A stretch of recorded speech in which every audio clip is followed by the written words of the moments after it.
Bonjour tout le monde, bienvenue à l'émission Branchée, une émission qui, je vous le rappelle, est tournée à l'accueil de la CCAP. Petite particularité cette semaine, Marie-Frédérique sera avec moi pendant l'ensemble de l'émission. Bravo, belle promo. Ben oui, je suis pas Mélissa, là. Non, pas. Mélissa a un petit souci de santé et elle se remet. Elle devrait être de retour avec nous rapidement. Marie-Frédérique, en plus de ta chronique techno, de quoi tu vas nous parler aujourd'hui? La belle programmation du Archibald. On a aussi des conférences et des réunions qui sont organisées par l'organisation L'Appel et aussi le retour des paniers bio. Excellent. De mon côté, j'aime bien souligner l'excellence et un citoyen de Lac-Beauport a vraiment reçu les plus grands honneurs récemment à Las Vegas d'un point de vue professionnel et d'un côté social. Vraiment, là, une campagne de financement qui a connu un succès extrêmement rapide sur les réseaux sociaux. Bref, on vous parle de tout ça. Vous restez avec nous à l'émission Branchée.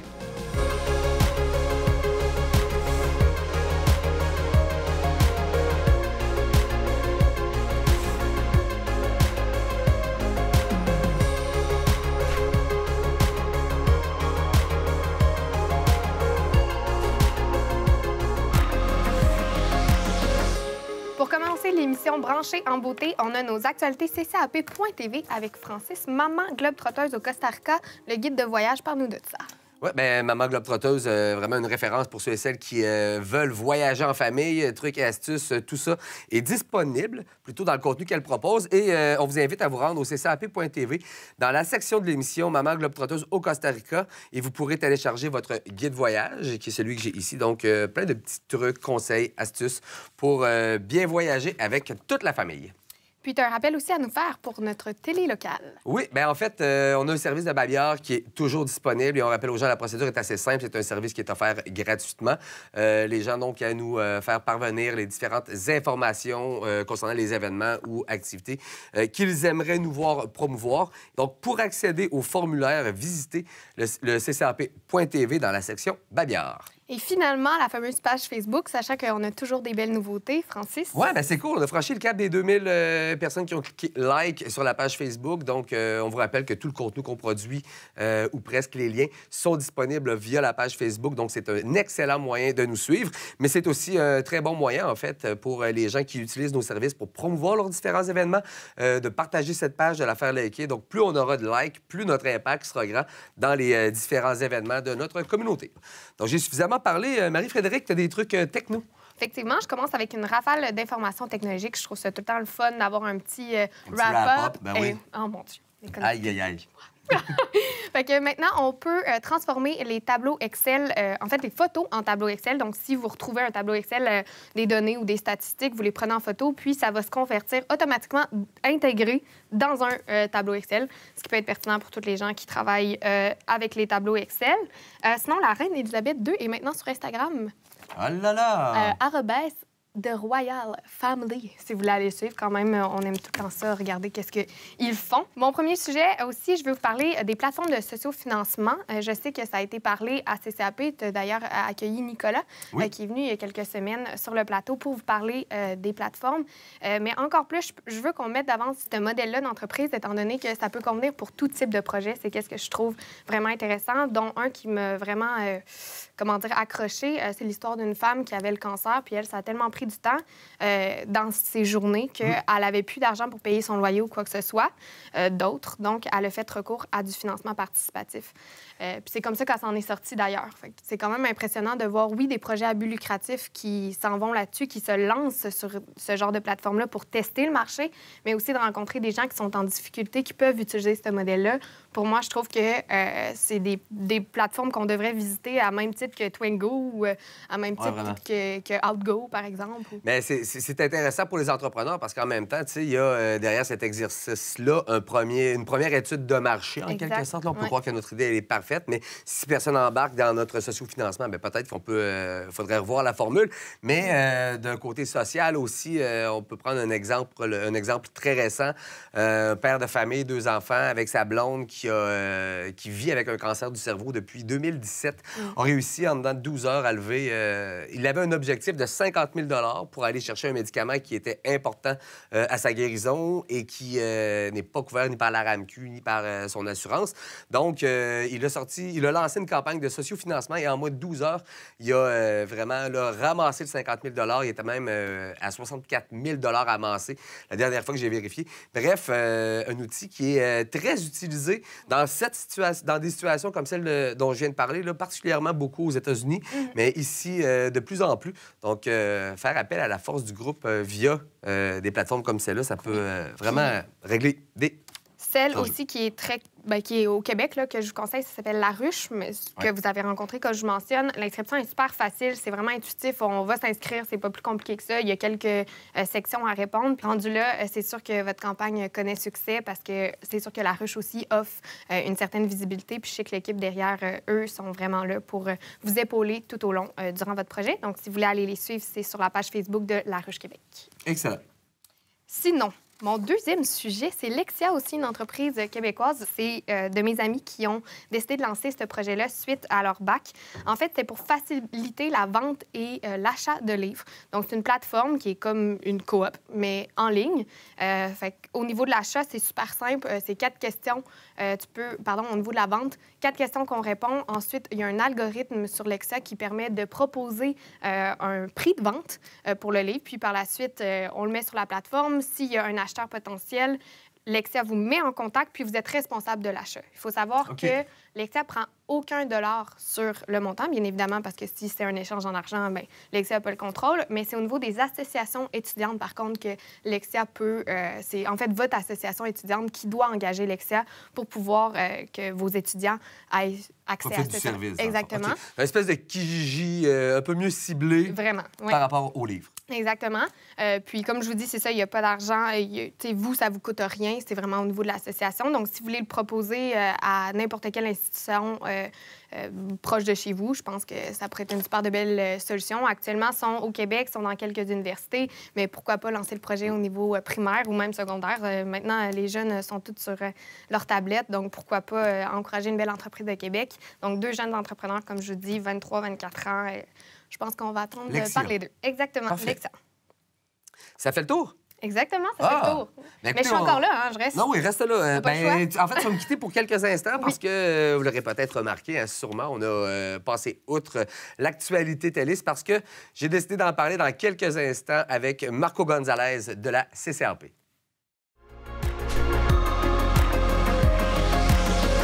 Donc, nous avions volontairement aujourd'hui repoussé l'instant de vous parler de votre actualité télé parce que nous avons une grande nouvelle à vous annoncer. Et pour nous en parler, je suis avec Marco Gonzalez, directeur des opérations à la CCAP.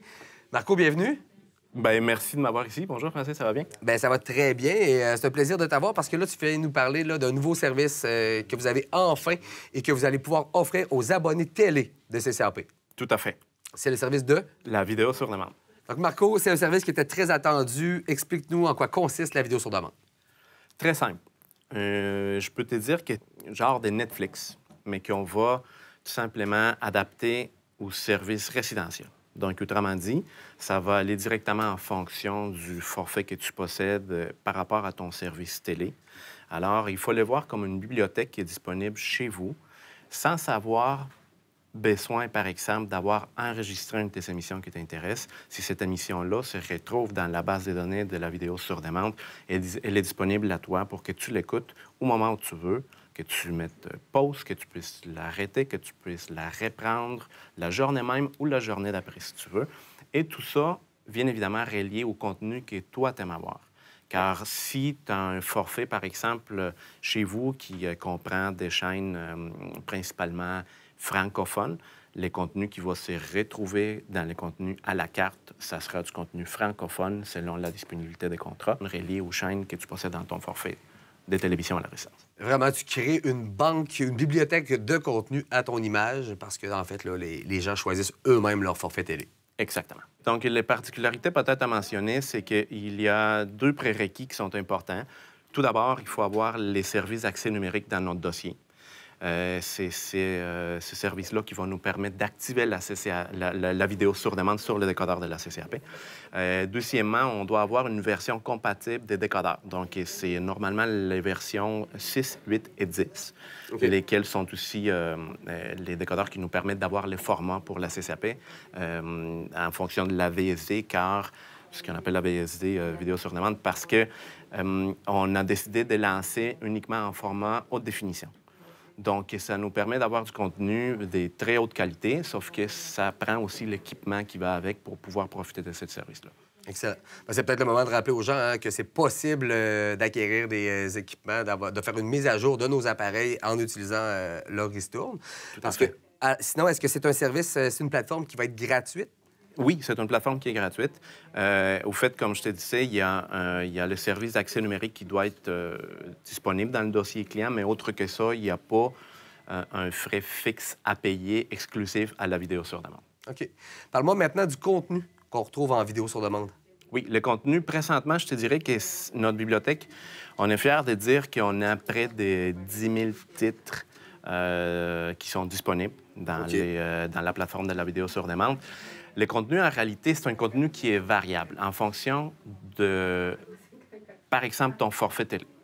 Donc, autrement dit, dans les catégories qu'on retrouve dans la vidéo sur demande, on a des catégories qui sont les gratuités, on a les films qui sont payants, puis on a aussi les contenus qui sont disponibles pour les gens qui ont des services de forfaits particuliers. Disons, ce qu'on appelle à la carte. Donc, autrement dit, quand tu as un forfait télé à la CCAP, il y a certaines chaînes qui rendent disponibles leur contenu, lesquels on peut prendre et amener sur notre plateforme de vidéo sur demande pour que ce contenu soit disponible par la suite au moment où tu le veux.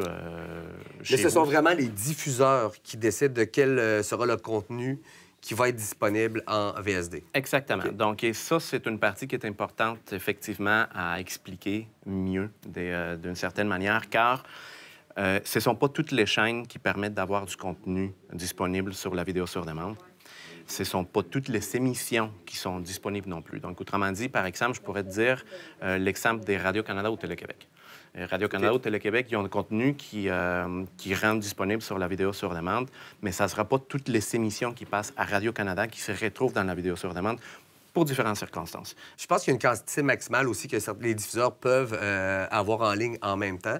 J'imagine qu'éventuellement, ça nous amène à une espèce de renouvellement des contenus. Il y a une manière de faire une gestion qui est un peu différente à ce qu'est le contenu, par exemple, d'un film qui va rester là.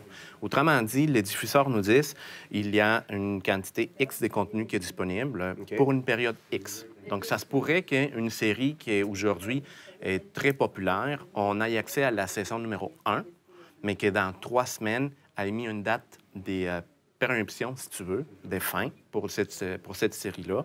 Et puis, cette saison-là, elle est retirée des ondes. Donc, même si on l'avait dans le passé, probablement que dans quelques semaines, elle ne sera plus disponible.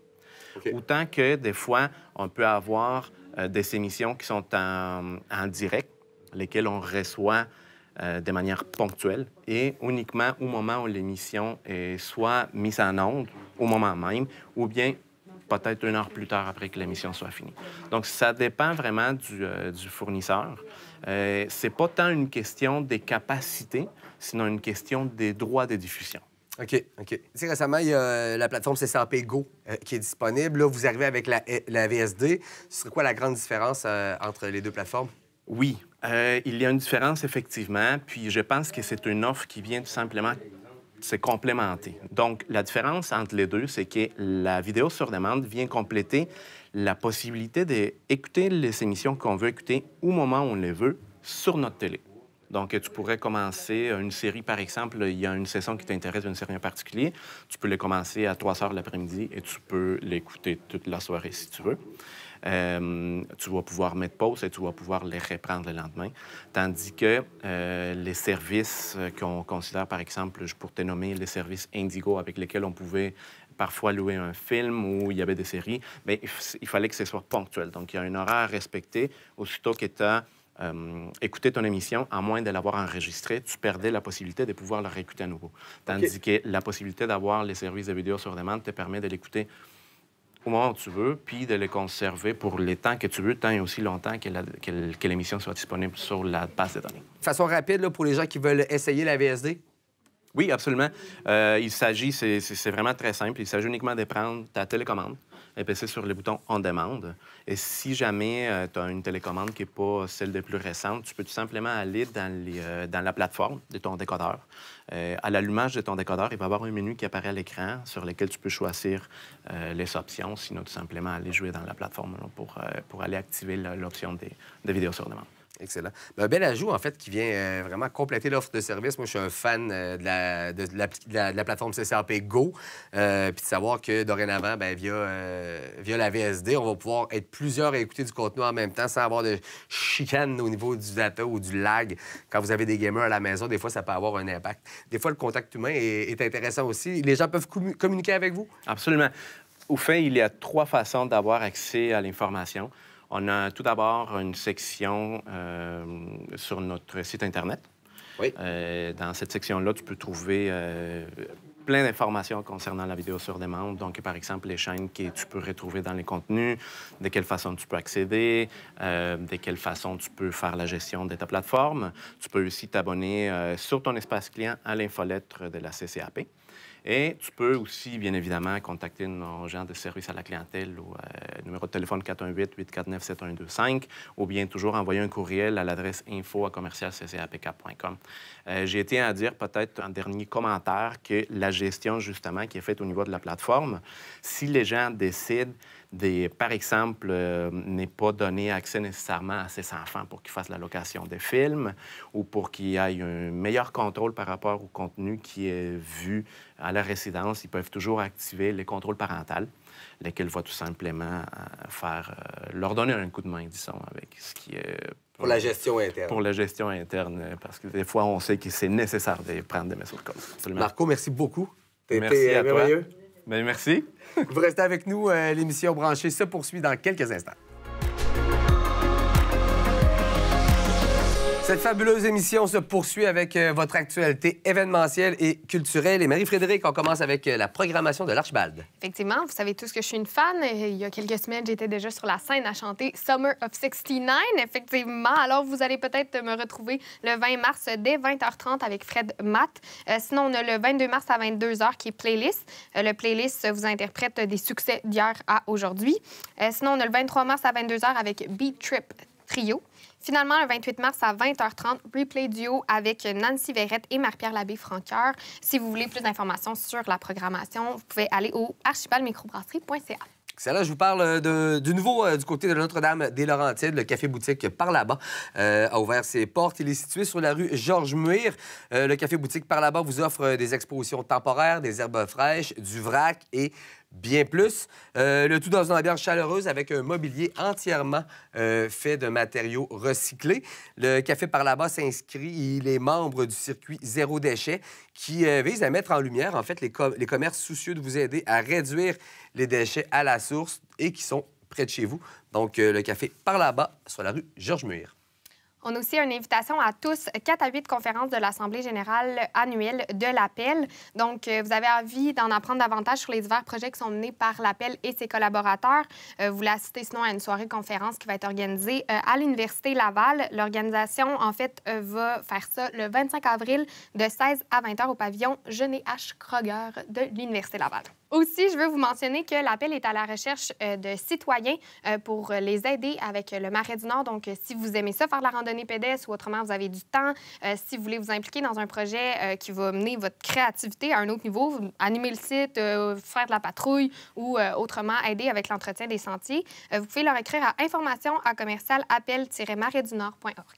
Excellent. Je vous parle maintenant de Marc Turgeon, artiste peintre de Lac-de-Lage, qui présente son exposition de peinture Entre clair et flou à la bibliothèque Jean-Luc Grondin. L'exposition est du 21 mars au 12 mai 2019. Évidemment, l'entrée est gratuite et accessible sur les heures d'ouverture de la bibliothèque. C'est à Stoneham et Tewksbury. Pour avoir déjà acheté des paniers bio, Honnêtement, je recommande ça. Les tomates sont toujours meilleures, les légumes sont toujours meilleurs. Bref, la ferme des Cantons en cultive justement avec passion et ce, localement. C'est le temps de vous inscrire si vous voulez avoir accès au panier de légumes. L'inscription est à lafermedescantons avec un s.ca. Ça vaut tellement la peine d'avoir des paniers comme ceux-là. On s'assure d'avoir des légumes frais à longueur d'année. Je parle maintenant d'une pièce de théâtre qui sera présentée du côté de Lac-de-L'Age les 26 et 27 avril prochains. C'est la troupe de théâtre Les Saltimbanques de Stoneham qui présente cette année la pièce « Là » de Serge Boucher au théâtre du Manoir du Lac-de-L'Age. Un super théâtre pour ceux qui n'ont pas eu la chance d'y aller. Nous, on le fait via l'émission Temps libre et c'est un endroit qui est super intéressant. Donc, vous pouvez dès maintenant vous procurer vos billets au coût de 20 $ en allant au lepointdevente.com. Il y aura également des possibilités là, de bonifier votre soirée avec un petit souper au Manoir du Lac-de-L'Age, entre autres. Je pense qu'une bonne manière de décorer la municipalité, en fait, Adé, qui est une artiste, elle propose un atelier de création d'un adorable petit nain de jardin. Donc, elle présentera différentes techniques de modelage et va guider justement les jeunes pas à pas dans la réalisation d'un amusant personnage et de son environnement aussi. C'est gratuit avec réservation au 418-641-6287. C'est d'une durée environ de 1h15. Le lieu, ça va être la bibliothèque Bon Pasteur au 425 rue de Bienheureux Jean 23 à Charlesbourg. La 9e édition de la fête familiale aura finalement lieu à l'école du Trivant 1. Au menu, jeux gonflables, articles de bricolage avec au précieux temps, animation clownesque, exposants de notre région, plus de 1500 $ en prix de présence seront également tirés. L'événement aura lieu le 6 avril prochain de 10h à 15h. Fait que vous savez où me trouver le 6 avril aussi. C'est sûr et certain que je vais être dans les jeux gonflables en train de sauter avec les enfants. Yes! Ça. Sinon, on a aussi le concert de la chorale L'Écho des Montagnes qui va avoir lieu le 14 avril à 14h. La chorale L'Écho des Montagnes vous propose un concert avec un répertoire assez varié qui vous propulse dans le rythme. La balade, le plaisir, c'est sous la direction de M. Christian Roy, chef de chœur. Il interprétera pour vous des chansons de toutes les époques et pour tous les goûts. Le coût, c'est de 15 $ par adulte ou 5 $ pour les enfants de 5 à 12 ans. Les billets sont en vente auprès des choristes. Donc, si vous voulez plus d'informations, vous pouvez communiquer avec Muriel Lortie au 418-825-1553. Voici qui fait le tour de votre actualité culturelle et événementielle. Dans un instant, l'actualité municipale. Alors, on débute le segment d'actualité municipale avec le segment qui concerne plus particulièrement la MRC de la Jacques-Cartier. Effectivement, il y a plus de 50 000 $ qui ont été remis à Rêve d'enfant. Donc, c'est le 1er mars dernier à la station du Chêné à Sainte-Catherine de la Jacques-Cartier qui a eu lieu la toute première édition de Défi des héros de la Fondation Rêve d'enfant. Donc, ensemble, il y a 61 participants qui ont ramassé 50 700 $ pour permettre à des jeunes enfants atteints d'une maladie qui menace leur vie de réaliser leurs plus grands rêves. L'événement opposait 5 grandes entreprises, dont la MRC de la Jacques-Cartier. Qui s'en est très bien sorti au niveau des sommes amassées. Oui, ça a été les grands gagnants, en fait, qui ont ramassé 13 517 $. Puis cette équipe-là était formée de différents pompiers, de plusieurs pompiers de différents services de la région. Au-delà des collectes de fonds, il faut savoir que le défi des héros, c'est aussi un geste de solidarité pour les familles dont l'enfant est atteint d'une maladie qui menace leur vie, leur démontrant aussi qu'ils ne sont pas seuls dans cette situation. Félicitations à tous les participants. Oui, bravo à tous les participants. Et si vous êtes à la recherche de nouveaux défis professionnels, votre emploi ne vous convient plus ou encore vous désirez tester votre valeur en tant que travailleur sur le marché, eh bien, allez voir ce que les employeurs présents au rendez-vous de l'emploi de la Jacques-Cartier ont à vous offrir. L'événement aura lieu le 25 avril prochain, dès 15 h. Vous pourrez ainsi choisir peut-être votre nouveau défi. C'est au centre de la famille Valcartier à Shannon. Tous les détails concernant cet événement sont disponibles sur le site au mrc.jacques-cartier.com. Et on poursuit avec l'actualité municipale qui concerne l'ensemble de notre territoire. Tu nous parles d'abord d'une collecte de vêtements usagés qui est de retour. Oui, effectivement, il y a eu une collecte de vêtements usagés qui a eu lieu. C'est à la demande générale. L'école primaire Valcartier a décidé de faire une deuxième collecte de vêtements usagés. Une friperie qui est temporaire, en fait, qui est installée au sous-sol du centre communautaire du 4 au 24 mai, donc quand même une longue période. Vous pourrez déposer vos sacs de vêtements à la porte de la friperie. Pas plus compliqué que ça. Un kiosque de friperie sera également présent présent à la vente des barras municipales du 26 mai. Pour plus d'informations, vous pouvez contacter Véronique Charbonneau au Véronique-Charbonneau@commercial-hotmail.com. Avec le printemps à nos portes, c'est peut-être le bon moment de planifier son été et c'est maintenant possible d'inscrire vos enfants aux différents camps d'été, les activités de la ville. Les inscriptions sont maintenant en cours et se termineront le 21 mai 2019. Vous pouvez visiter le site Internet de la municipalité, donc le www.sbdl.net, pour voir ce que propose le camp Les Actifs pour le prochain été. Le comité aussi de sécurité citoyenne de la ville de Stoneham et Tewksbury veut vous présenter ses nouveaux membres. Donc, Guy Rochette, qui est le maire, Christiane Gosselin, conseillère. Vous avez Catherine Beck, citoyenne, Mylène Giguère, citoyenne, Daniel Landry, citoyen, Roxane Paradis-Fortier, représentante du comité de la famille déléguée du CIUSSS de la capitale nationale, le CIUS, merci. Et finalement, Nancy Anne Walsh, citoyenne. Le but du comité autonome soutenu par la Ville a pour but d'éduquer, de sensibiliser et de développer un sentiment d'appartenance et de sécurité. Donc, les détails de leurs différentes activités sont à venir. Excellent. Je vous parle maintenant de la MDJ La Baraque du côté de Sainte-Brigitte-de-Laval. Vous savez, les maisons des jeunes, c'est des endroits vraiment intéressants pour les jeunes, des lieux qui leur appartiennent et dans lesquels ils sont rois et maîtres et qui proposent en tout temps une foule d'activités qui s'adresse directement à nos jeunes. Et au mois de mars, du côté de la baraque, on vous invite à venir essayer différentes activités, entre autres les soirées YouTube du 28 et 29 mars, ainsi qu'une soirée de jeux de société. Donc, pour connaître la programmation complète de la Maison des jeunes, allez sur le site Internet ou visitez leur page Facebook. Et je termine en soulignant l'excellence telle qu'annoncée en début d'émission. Il s'agit de féliciter, en fait, Étienne Lessard, courtier, et son équipe. Étienne, qui est résident de Lac-Beauport, il a reçu avec son équipe, en fait, le 27 février dernier, lors d'un gala, le gala international des bureaux Remax, qui se tenait du côté de Las Vegas, le plus prestigieux trophée remis par Remax. Donc, c'est les courtiers qui ont franchi le cap du million de ventes ou du 1,2 million. Donc, Étienne et son équipe l'ont reçu. Félicitations. Alors, si vous avez une propriété à vendre, je pense que vous pourriez être entre bonnes mains en communiquant avec Étienne Lessard et son équipe. Je vous rappelle que pour voir ou revoir tout le contenu produit par CCAP, vous pouvez le faire en allant sur YouTube, yes, mais aussi sur la page de ccap.tv. Tout à fait. Alors, pour communiquer avec nous, utilisez le info@ccap.tv si vous désirez nous faire part des différents événements ou les initiatives que vous aimeriez nous voir promouvoir. C'est possible de le faire de cette façon, mais c'est aussi par là qu'on peut passer si vous désirez venir avec nous sur ce plateau pour parler de vos différents événements. Marie-Frédérique, merci beaucoup. Et vous tous à la maison, on vous dit à une prochaine pour un autre épisode de Branché.